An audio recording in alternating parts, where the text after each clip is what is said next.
Hello, welcome back to another Found Channel. I'm JJ Books Corner. And today we are starting our June wrap up. It's the 20th of June, so I still have 10 more days, 11 more days of reading to do. So I'm sure I'm going to be blazing through some other books. However, I do want to get started on this wrap up. Let me know. Okay, before we jump into that, before we jump into some of the plans and stuff, let me move you to a Jacob on a different day to talk to you about the books I've written so we can get self-promo out of the way. Over the course of the last half of last year, I wrote and released a trilogy called Gunshot Residue, starting with Gunshot Residue, leading to its sequel P49, leading to its conclusion Mr. and Mr. St. James. This came out in September, this came out in November, and this came out in December. And so I'm releasing it as one. This is it. This is Gunshot Residue, the complete edition. I'm gonna read you the new blurb, be on the back of the new book. I did go ahead and grab, because I think this is a perfect sentence for them. That is, how far are the bounds of love, which is the tagline. It is a tagline for book 3. However, I think it is a tagline for the entire series overall. And it reads as this. Alex St. James lived a perfectly normal life. That was until he learned of his husband's secret. Marcus St. James had always lived 2 different lives. Now both are coming crashing into one another. As more secrets come to light and the choices neither can take back, will Alex and DeMarcus be able to survive the fallout? How many times can one person be wrong before they can't forgive, let alone forget? Gunshot Residue is a bind-up of 3 novellas. Gunshot Residue, P49, and Mr. and Mr. St. James. It's a romantic suspense trilogy. Contains content best suited to readers. It doesn't really tell you what the secret is, however you do know that there is a secret. Marcus is a spy.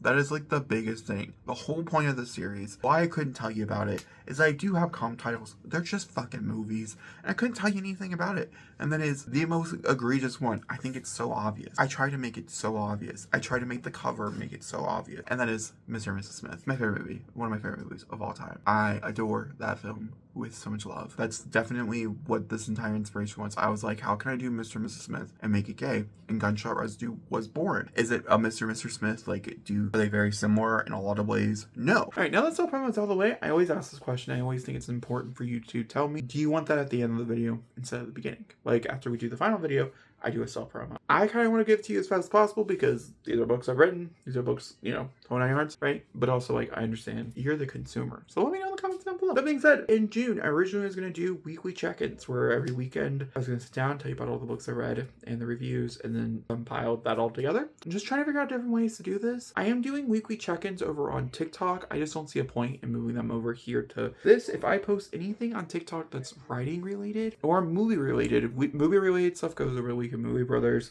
It's kind of like the only content I'm posting over there. Any writing related does get cross-platformed, cross-posted over here and a few other places. Reading-wise is very specific, keeping it over there on that TikTok. Just to give you a heads up in case you do want more weekly check-ins. Obviously, most of these books are also being talked about throughout the month in the reading/writing vlogs or specific vlogs. If these pop up anywhere, they all pop up somewhere. I'll link those videos down below as well. I don't know how, I think I'm just gonna put like a list of videos that I talk about down below. That being said, currently we have 11 books to talk about. Several of them I actually do have a copy of The Hold Up, which is great. It's great for Jacob, it's great for you. Go ahead and get started. The first book I started this month out with Headlights by C.J. Lead. This is C.J. Lead's newest release. I fucking love this woman. She obviously wrote one of my favorite books, Mayfly. I fucking love Mayfly so much. And then she wrote American Rapture, which I enjoyed. And then she wrote Headlights. Headlights is nothing like any of those. I've been having a really hard time when I talk about this, how to describe it and how to really talk to you about it. Follows a detective who was wrapped up in a case years ago where people were dying.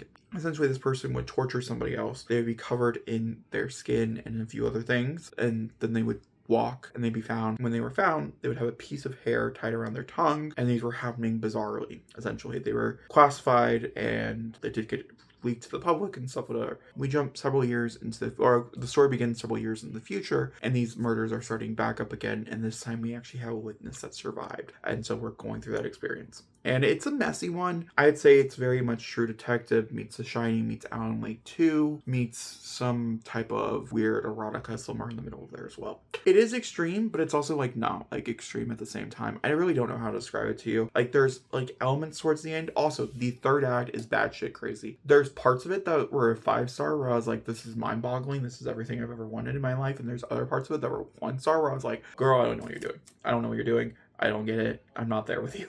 So just know that going into it as well. I think you'll have a great time. The next one we'll talk about is Books, Iced Coffee, and A Side of Dragons by Amanda Lovelace. Amanda Lovelace is a very prolific poetry writer, and she has dabbled now into graphic novels. This is a story of two sapphics who, honestly, they form a very quick relationship and over the things that they love. And I gave it a 5.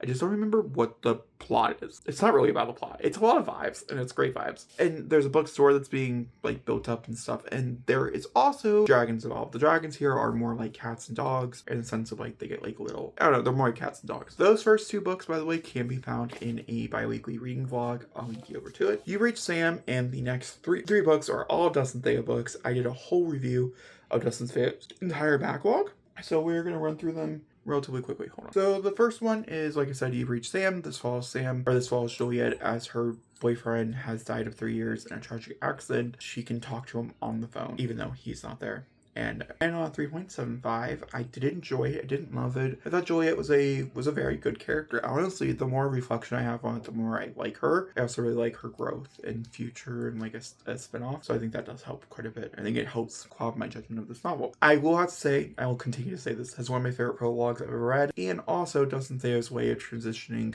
inside a scene is breathtaking. Next one I read is When Haru Was Here, also by Dustin Theo. This is a 2.75. Follows a boy named Eric as he is seeing this guy he met in Japan for 2 seconds named Haru after a tragic accident happens to his best friend. That's all I can really say on that. I didn't like this. I had a lot of negative opinions. Then we have You Found Oliver by Dustin Theo. This is a 4-star. This is a companion novel to You Reach Sam. This follows Oliver, which is Sam's best friend, and he ends up texting a call as well. Huh, I don't actually think is it just a text? Yeah.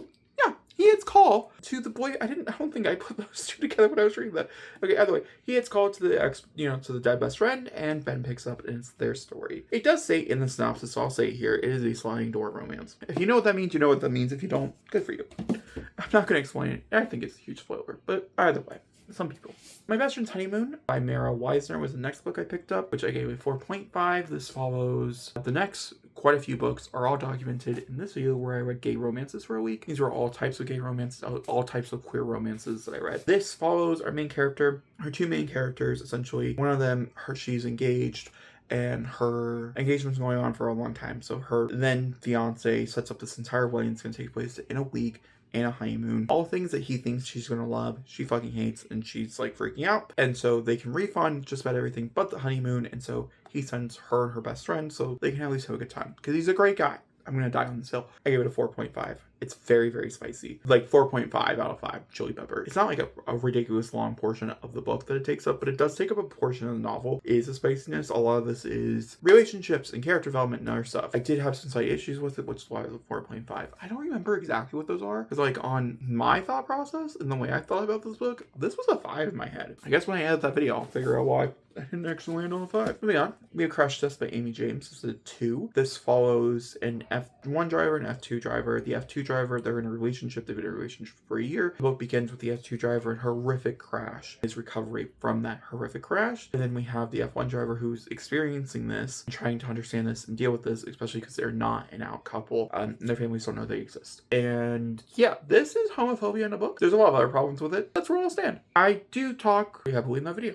about this book because I had a lot of that. Then I read The Good Vampire's Guide to Blood and Boyfriends by Jamie D'Amato. This follows a 19-year-old, what is his name? Oh my god, I'm so bad.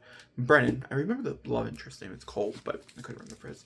Brennan, as he wakes up and he realizes he is a vampire. As he is going to a blood bank and stealing blood, he gets caught by a boy who is pretty stoned, to be fair. However, he gets caught by Cole, and they form they form a very likely relationship where they become friends, and they start talking about vampires and what that means, and this whole thing just gets brought into like the vampire world of things as well. But everything is explained. It was a 3.5. It's very YA, and that's how I feel.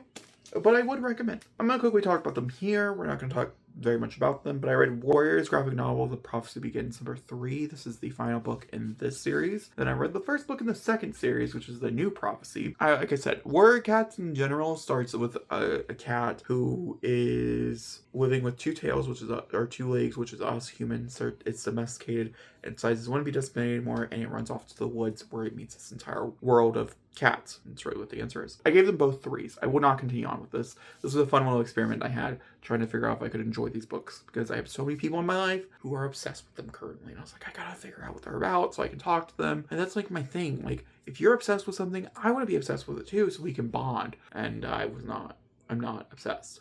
I do think these are much better than the actual physical books, though, because the physical books disturbed me for a lot of reasons. I've talked about this, whatever. Moving on. Then I read Girls Like Girls by Haley Coco. This has obviously already been documented. It was documented in the Reading Queer Romances for a week, but it's also documented in the video where I talked about the book and the novel, so I'll link both of those down below. This follows our main character as she is tossed away into a brand new life with her dad, who she doesn't know, and she ends up meeting a girl named Sonia, who changes her entire world, and also that girl's world. I just feel like this is the pinnacle of teen yearning, especially in a queer way. I will have to say, and I still stand by this, if you do like this, or if you like The Summer I Turned Pretty, but you want something kind of gayer, I would recommend. I think this was a 5-star, by the way. Fucking adored it. Then lastly, last one we gotta talk about is Cemetery Boys by Aiden Thomas. I just finished this today. I gave it a 3.5. This follows the main character as he performs a ritual that he is told he's not supposed to perform because he's a trans man, and he performs it anyways, and he ends up summoning. After this ritual, he learns that a family member has passed away, and they're trying to figure out what happened to them. In this world, doing a bad job explaining this. In this world, in his community and his family, you are either, when you're born a girl, you are a healer. If you're born a man, you are someone who can go around and set these spirits free. He performs the ceremony of being able to set the spirits free. He is a trans man. So you can understand why in Latinx traditional family, this is controversial. Very controversial. By the way, this, like I said, family member ends up dying, and he goes out to try to search for this family member's spirit and or body, whichever one they can find first. Actually, I guess they're actually looking for his body, not his spirit. Yeah, that's what it is. Sorry, brain's tired. And he ends up summoning Julian, who is someone who recently just died, who is a classmate of his. And it's their kind of unlikely romance while also dealing with some mysteries ahead, like what happened to Julian, what happened to this other guy, or what happened to Miguel, his cousin, as well. Didn't really work for me. And that's just a 3.5. It's actually a 3.25. Don't let me lie to you. I know what it is. And then, my friends, this is the first part for this June wrap-up. I'll come in here at the end of June with whatever books I've left, and I'll combine these 2 videos together. So, say hello to a different Jacob. Hello, it's Jacob on a different day. Gonna finish out this June wrap-up. Let's start with Teenage Mutant Ninja Turtles X Godzilla. This is one of those stories that I wasn't really wanting to read for myself. I really did get it for my brother to read, which he did read, and we both kind of landed on a 3. He is much more objectively a fan of stuff like this. I don't really like Godzilla as a character too much. I think he's really cute when done in some of the live action properties. I like how he sleeps in a coliseum and stuff. Like parts like that I enjoy, but he's never been like a favorite character of mine. I typically, actually ironically, will go see those movies for the human characters. There's elements of this I really didn't like either. It really is a crossover story. I don't really know how to explain it to you. I landed on a 3, but objectively speaking, that was a lot of convincing from my brother. I think I was going to give it like a 2, because it just wasn't for me. It wasn't for me, but it might be for you. Then I read Come Back After Fate by Ajay Sarania. This is a Idol, a Megaverse story, which just, the idol stuff I thought would be really fun. It wasn't very fun. I also feel like it kind of lost the plot a little. Because it is a full story in one, so you do get the whole thing. But the Omegaverse stuff took me out so deeply. Also, the sex scenes, because this is technically erotica, are pretty dry, which is crazy because it's a manga. But either way, I gave it a 2. I wouldn't really recommend it. I'm going to be honest with you. I've written much better, and could point you to better. That being said, then I read The Open Era by Edward Smith. This is a brand new tennis book that I think came out like 2 months ago that a lot of people are getting around to. It's a debut. I fucking love this. This is about a 19-year-old who is going into tennis. Essentially, he decided to do this after something happened in his life. I won't really disclose what it is, as it is a point of the plot. And he is dealing with some very, very like great anxiety and a few other things. And so one day at practice, he collapses on a court, and the person playing next to him, which is Diego, who is the second top tennis player in the world, jumps over and saves him. And because he is the first openly out gay tennis player, they are quickly shipped. But also Diego seemed really kind and sweet, showing up to his hotel room the night of, and they go out and they have like the greatest night ever, but he can't figure out how to read the room. And it is about the relationship. It's also about hockey. Not hockey. It's also about tennis and a few other things. This is the most tennis I've seen in a book, and I fucking loved it. There's huge sections that take place just on the match. I adored it. It was a 5-star for me. I could not recommend it more. There's homophobia in it and a few other things that I think you could probably pick up on, but I really, really liked it. I fucking loved it. I was so sad when it was over. I was like, I want a sequel. But also that's because I want a sequel. The next one is As I Dream of You by Jennifer Lee. This is a 3.5. This is from the person who created Frozen. Obviously, she didn't create the story of Frozen, but she's the one who adapted it and turned it into, and I think she actually is still the head of the division, that Disney Animation, if I'm not mistaken. She might be out of it because she had a few pretty big clunkers after Frozen, but she was the head of Disney Animation for a minute, and this is her story. This is a sad love story about two people who want to be together so badly, but just can't. I thought the artwork was really pretty, and I felt like the story was good. It's very emotional, but it's also very YA.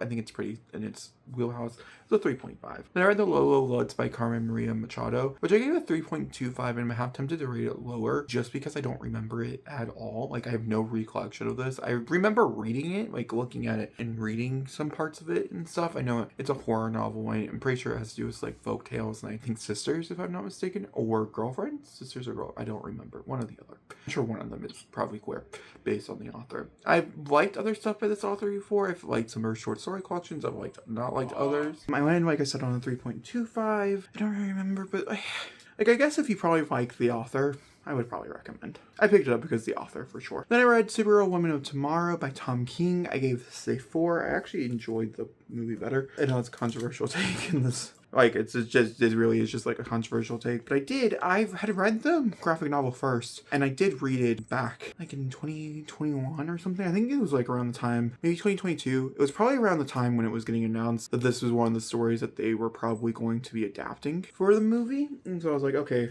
well, I should at least have some type of understanding of the source material before the movie comes out. And then I didn't read it beforehand because I heard it was such a bad adaptation.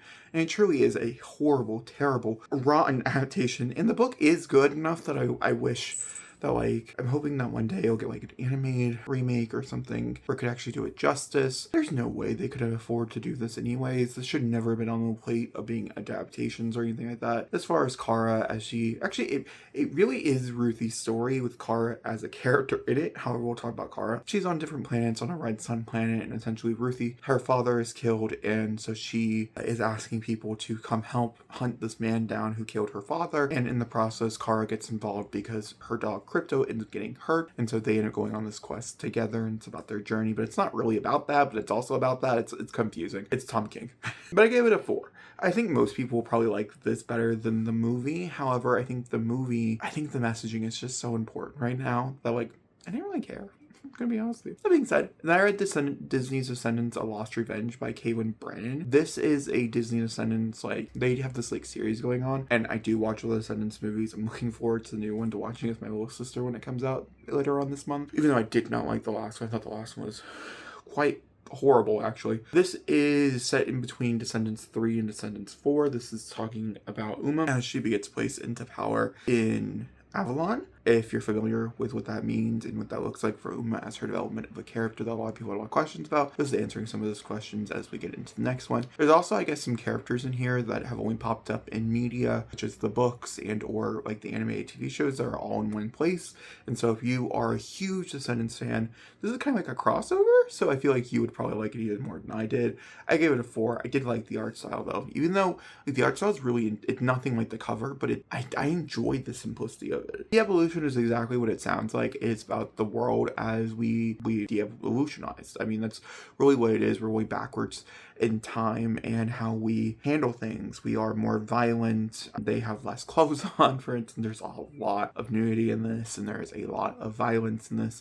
The violence part, actually, I think I remember enjoying a little bit, but not a lot. I didn't really care for this. I gave it a 3, but I do think for the right person, it could be like really, really good. And then I read Refrigerator Full of Heads, which I thought was by Joe Hill. About an axe where you cut off people's heads, their heads can still move and talk, and there's other storylines going on. There's other things. But that's really what the whole point of this is. By Euros. I gave it a 3.75. I really like the artwork here. And that does a lot for me when it comes to a graphic novel. We'll see. We're about to talk about something where I kind of checked out. Invincible Volume 1 has like horrible art. Like, I think the artwork for, it's interesting because this is in color, and now I'm happy that Walking Dead isn't in color, because Walking Dead is notoriously not in color. I think there's sections of that are very hard to read because of the shading, because how they do the violence. Knowing what it looks like, what it would be, no, I'm cool. I'm cool. This was horrible. I did not like this at all. Well, and I mean, I didn't like the artwork. The story is fine. If you've seen the TV show, they take a lot of liberties, but there are some similarities and stuff. We haven't really built up to any of the grandeur that is Invincible in this first book. I give it a 2.75. I will not continue on with the series. I was just curious to see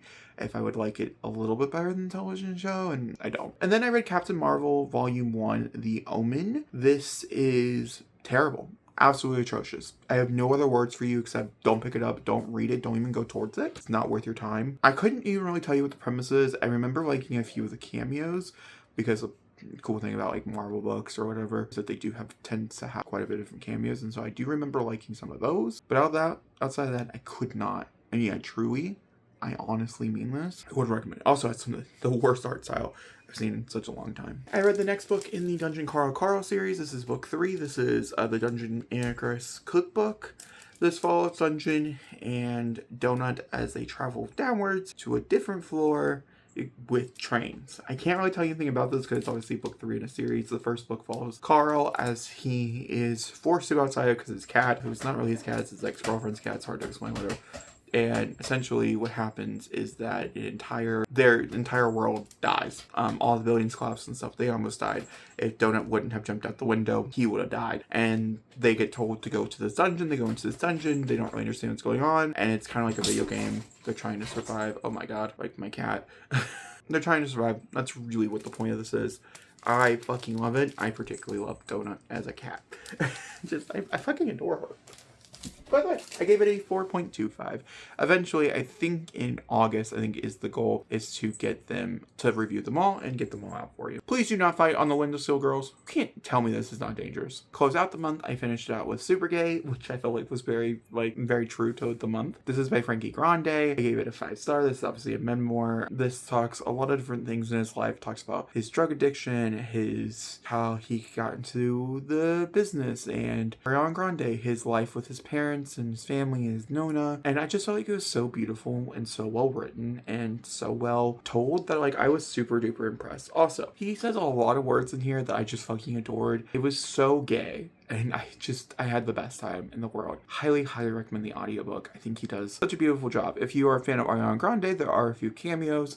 Nothing of grandeur, but there's nothing like, no tea here. You know what I mean? But it's really nice to see that they have such an amazing bond and that she was such a huge part in helping him be able to survive to this day. I just think there's parts of that are just really beautiful, and also she's just so accepting, which is something that I think as a community we all just love to hear. But also, if you also are a big fan of Big Brother, there's a whole section dedicated to it, and there's a few little things in there that I didn't know that maybe are public knowledge that's just not aware of, that was like, oh my god, that's so cool. So that's all I'll say on that. With that being said, let me know what your guys' favorite book of the month last month was. Did you have any standouts? My favorite book was probably, oh my gosh, Girls Like Girls, I think is what I'm choosing. It was either that one or the Open Era, so one of those two was probably my favorite book of last month. I hope you guys enjoyed. I'll talk to you all next time. Thanks for watching, and goodbye.